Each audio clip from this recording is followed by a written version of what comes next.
आज जो मैं सुनाने जा रहा हूं, ये वृंदावन की सच्ची घटना है। इसे आंखें बंद करके सुनिएगा ताकि आपको ठाकुर जी के साक्षात दर्शन हो। हरे कृष्ण दोस्तों, मैं हूं अनुज शर्मा। बात बहुत साल पहले की है। चांदनी रात थी। मंदिर के द्वार बंद हो गए थे। धीरे धीरे बाजार भी बंद होने लगा। चारों तरफ चांद की चांदनी छाई हुई थी। चांद की रोशनी में यमुना नदी, भगवान का भवन, मां राधा रानी का महल, कुंज की गलियां, पेड़ पौधे, निधिवन बहुत सुंदर लग रहा था। ठंडी ठंडी हवा चल रही थी। कुछ एक लोग पान की दुकान पर खड़े थे। पान की दुकान से एक व्यक्ति अपने घर की तरफ बढ़ा और उसने देखा कि रात्रि के 11 बज चुके हैं। सारा बाजार बंद है, सुनसान गलियां हैं, लेकिन एक दुकान से रोशनी आ रही है। एक मिठाई की दुकान, हलवाई की दुकान। वो व्यक्ति वहां गया और उसने देखा कि एक बूढ़े बाबा लड्डू बना रहे हैं। तो इस व्यक्ति ने कहा कि बाबा, रात के 11 बज गए हैं, आप अब भी मेहनत कर रहे हैं, घर जाइए, बहुत रात्रि हो गई। बाबा ने हंसते हुए कहा कि बेटा, पापी पेट का सवाल है, काम तो करना ही पड़ेगा। सुबह किसी का ऑर्डर है, इसलिए लड्डू बना रहा हूं। तो इस व्यक्ति ने हरे कृष्ण बोला, राधे राधे बोला और चला गया। बाबा लड्डू बनाने में व्यस्त हो गए। लड्डू बना रहे थे, थोड़े से और बाकी थे बनाने। सहसा ध्यान आया उनको कि आज लड्डू बनाने में इतना व्यस्त हो गया, काम का इतना बोझ हो गया कि रोज मंदिर बंद होने से पहले ठाकुर जी के दर्शन करने जाता था, आज तो मैं वहां भी नहीं गया। और आंखें बंद की और मन ही मन ठाकुर जी के दर्शन किए, बिहारी जी के दर्शन किए। बिहारी जी को देखने लगे, क्षमा मांगी बिहारी जी से कि बिहारी जी आज आ नहीं पाया आपके पास। और जैसे ही आंखें खोली, सामने एक 10 साल का सुंदर सा बच्चा खड़ा है। अद्भुत तेज है उसके चेहरे पर। सांवला सा बच्चा है, खूबसूरत बच्चा,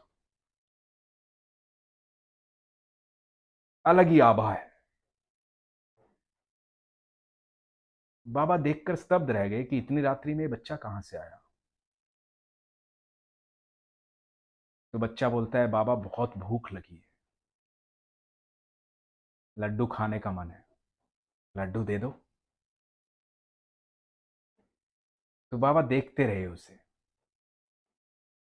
तो बच्चे ने कहा कि बाबा, ये मेरा कंगन ले लो, मुझे लड्डू दे दो।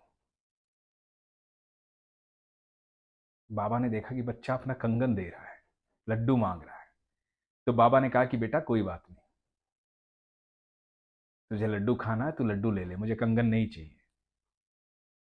तुझे और भी कुछ खाना है मेरी दुकान से तो ले ले, मुझे कुछ नहीं चाहिए, ले ले बेटा। और बच्चे ने कहा कि नहीं बाबा, आप कंगन लोगे तभी मैं लड्डू लूंगा, आप कंगन नहीं लोगे तो लड्डू नहीं लूंगा, फिर मैं भूखा चला जाऊंगा, मुझे बहुत जोर से भूख लगी है। तो बाबा ने मन रखने के लिए कहा कि ठीक है, कंगन दे दे। बाबा ने सोचा कि जब लड्डू खा लेगा तो इसको कंगन वापस कर दूंगा। बच्चे ने कंगन दिया, बाबा ने दोनों हाथों में लड्डू दे दिए। बाबा इधर कंगन लेके रखने लगे और जैसे ही उधर देखा जहां बच्चा खड़ा था, वहां बच्चा नहीं था। बाबा को लगा कि लड्डू लेकर बच्चा भाग गया, भूखा था। और बाबा ने अपना सारा काम पूरा किया, दुकान बढ़ाई और घर की तरफ जाने लगे।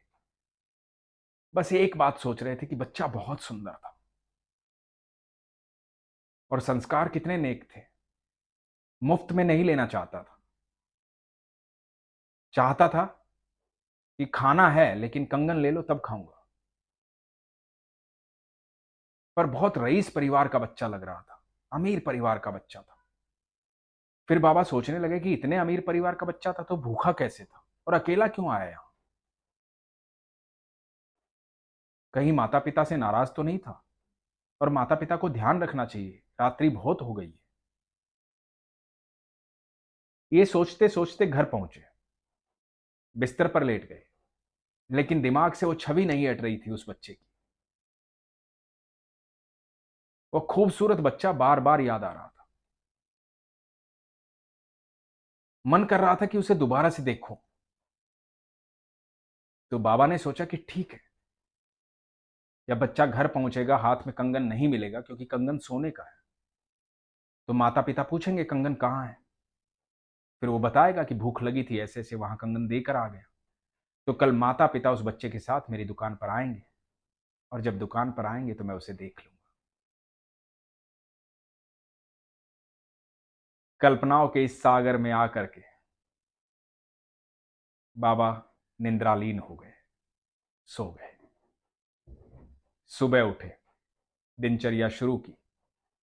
उठते ही दिमाग में फिर वही बच्चा चल रहा था कि आज बच्चा आएगा अपने माता पिता के साथ, उसको कंगन लौटाऊंगा।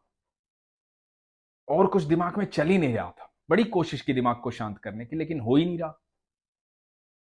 बार बार बच्चा ध्यान में आ रहा है। दुकान पर पहुंचे, दुकान खोली, अपना पूजा पाठ किया, सारा काम किया, दुकान पर बैठ गए, सोचे जा रहे हैं कौन था बच्चा, आया नहीं अभी तक। इतने में देखा कि मंदिर के भंडारी जी जो है वो दुकान के सामने से जा रहे हैं घी लेने। घी का पात्र उनके हाथ में। तो बाबा की आदत थी रोज की, भंडारी जी को आवाज दी, जय हो बिहारी जी की, कैसे हो भंडारी जी? तो भंडारी जी ने जवाब दिया, जय हो बिहारी जी की, ठीक हूं बाबा। तो बाबा को लगा कि भंडारी जी उदास हैं। भंडारी जी को बोले, क्या हुआ भंडारी जी, बड़े उदास लग रहे हैं आप, ऐसा तो कभी नहीं देखा आपको। तो भंडारी जी बोले, क्या बताएं बाबा, ठाकुर जी का कंगन चोरी हो गया है। कल मैंने अपनी आंखों से देखा था, उनके दोनों हाथों में कंगन थे, आज एक ही हाथ में कंगन है। पता नहीं कौन चोरी करके ले गया ठाकुर जी का कंगन।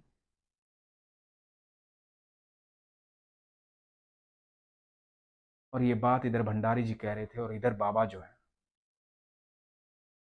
वो एकदम स्थिर हो गए।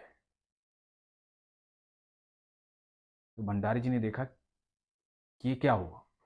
बाबा के चेहरे पे पसीना ही पसीना, होठ कांप रहे हैं, बोलना चाह रहे हैं, बोल नहीं पा रहे हैं, शरीर कांप रहा है। बाबा को एहसास हो चुका था कि ठाकुर जी से मिल चुके हैं। ठाकुर जी आए थे अर्धरात्रि में, लेकिन कैसे बोले?